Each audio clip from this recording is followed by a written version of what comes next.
There's always a question of how much detail to put in one of these. So this really came out of some work at two accounts where one case we accidentally and the other on deliberately. Actually, initially it was accidentally, and then when we did a rebuild, the question was how do we make this thing really work?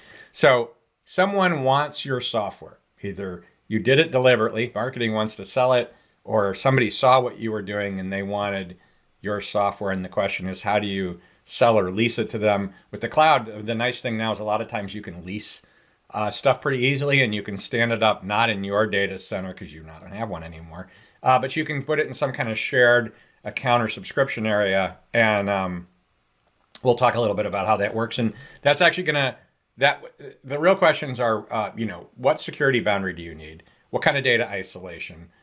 Does the customer or the third party require that they be able to turn off your keys, and then you wouldn't be able to read their data anymore? Although that will drive kind of how you do this solution. So I'm just going to pull the image part of this blog up because the blog's not done yet. So I have some simple application. In this case, I drew it as a Kubernetes thing, but that could also mean we have a couple little mini services for this. So our app is really a set of services, some identity provider, logging, monitoring, and a data tier. And so we have to decide what kind of isolation we want on all of this. What needs to be, revocable by the customer when their contract ends, and what stops our internal people from seeing data or whatever that they shouldn't see, or from other customers from seeing their data. So a lot of times the simplest thing to do, and you saw this a lot in web apps, whether you were on a shared web server or isolated and you paid for that. In this case, our customers were big enough that we just stood up, I wanted to stand up a whole entire new infrastructure. If we were in the cloud and we were configuration as code, in theory, this should be pretty easy. A lot of times we haven't parameterized everything, though. We didn't think about it. And so doing this can actually be pretty hard. But if you make this work, you have guaranteed security isolation, right? This is the most secure, reliable way to make this thing work. But it's also going to be pretty pricey because you've got dedicated hardware and infrastructure for all of this. And so there's sort of a cost benefit analysis that needs to be done there. It becomes more complicated when you're a multi-tier app. So in this case, we have a web tier with some kind of data, but now I'm going to say it's not business data. It might be configuration or preferences, other stuff like that. We've still got the identity provider. We've got the metrics and logs. And now with the multi-tier, we end up with metrics and logs at each tier, and you got to figure out what your customers are going to need to see. In our case, the customers wanted to see all the event logs. And so we had a decision to make there. And we actually ended up going with something like this, where we had two single-tenant front ends, and we did a multi-tenant back end, and we basically had different schemas or databases in the database for the different tenants. So we could actually do isolation there, or we could replicate that data to reporting databases and then give them access. The event streams actually turned out to be kind of hard here, and some of the monitoring.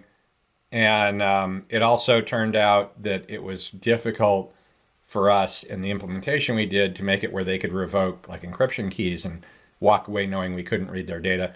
But like those two cubes in the cloud could actually be different data services. The only hard part there is then your multi-tenant app ends up growing to be, an unlimited number of databases, one per customer. So this is one way to do this. I kind of like this. I think I like the total isolation more. Like I said, if you're really dogfooding what we claim we're doing, which is configuration as code, then the entire isolation, and I'll talk about that in a minute, might be way. But this is one way to do it.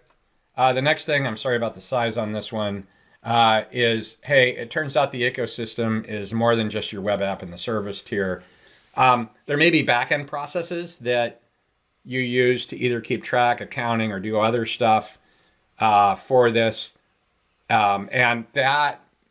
So those will be shared, and that's not a big deal. There's no customer data, and I just wanted to call it out, and I'll show you why in a minute. The other one is all the apps I've done had external APIs.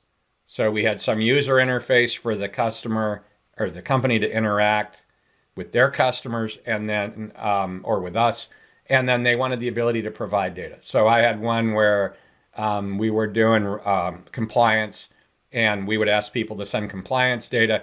And the compliance data, a lot of times, big companies all wanted to just do direct upload, and the small companies wanted to use the user interface.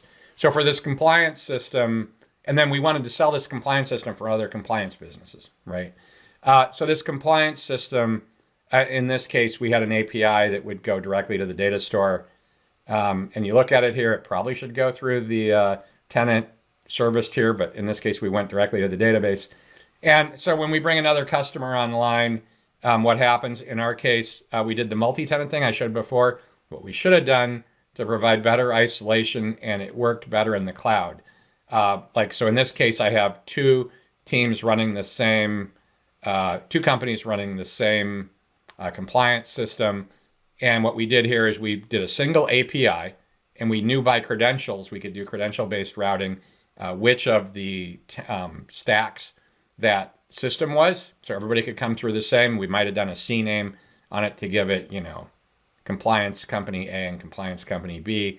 And then we had a shared backend for the business functions that weren't related to the application itself. So in this case, we look at it, we've got complete isolation. That's cool. If we were doing this in the cloud, those could be in different accounts with different encryption keys on the data at rest. And that means when our contract terminated, or we did an upgrade or something, we'd be able to protect that data by throwing away the encryption keys on that one account, and then none of that data would be reachable by us. It would only be reachable by the customer themselves. So I really liked this one. Like I said, the one we did, one of them we didn't do this way. We actually did a shared tenant backend, and that actually became a real problem, in my opinion, for proving that the data was isolated, and also third party, the customer couldn't just walk away from the system and know we didn't have their data. I mean, contractually, we were bound to throw it away, but how do you know? And so I actually liked this one. Like I said, configuration is code, especially if they're big enough. For small companies, you tend to do shared tenant. And then the other thing I really wanted to get out of here is you can actually do a mixed mode, right? So in this case, the external APIs were all in multi-tenant, but the rest of the stack and the customer data were all retained in a single tenant environment. So there's really a lot longer version of this, but I hope that's enough to kind of give you, hey, if you've built a platform and you want to sell it to people, or somebody's asked for it, you kind of got to look at every tier there's persistence.